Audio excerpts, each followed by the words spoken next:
જિંદગીમાં બાપુ બધી હિલોળા છે, કાંઈ કરવાની જરૂર નથી. બાકી આખી દુનિયામાં લાખો રૂપિયાના દાન કરતા હોય ને આપણા મા બાપ જો રોટલા વગરના વારા કાઢતા હોય, કોઈ અડત જ નથી. ભલામણ ખટારો મેં આપ્યો ને બાપુ, મેં ઝઘડા સિવાય કઈ કર્યું નથી.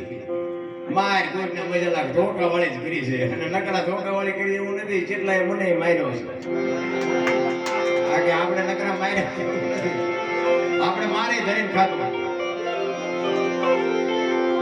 પણ કહેવાનો મારો મિનિંગ એ છે કે કોકના દુઃખમાં ભાગ લેવા માટે માર ખાવો પડે તો આ લખતર આપણું લખતરમાં બાજ્યા થાય.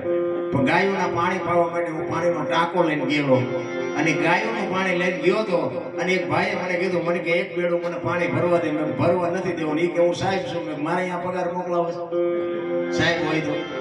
બાકી આ પાણી ગાયોનું છે, કે ગાયોનું હોય તો એક બેડામાં શું ફેર પડે? મેં એક લોટો નહીં ભરવા દઉં. અને ભાઈ ડકા થયા. એ સાહેબ ને બાબુ હોજી થી નડો ડોટાવ્યા, પછી બધી બાઈઓ ભેગી થઈને મને આંડે ઢીકલો.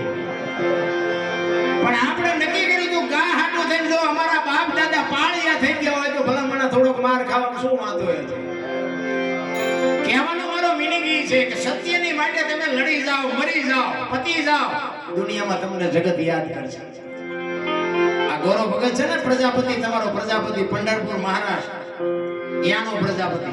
અને જિંદગીમાં બાપુ જીવાય એવું કે આપણે મર્યા પછી જગતને કંઈક વાહે લખવું પડે.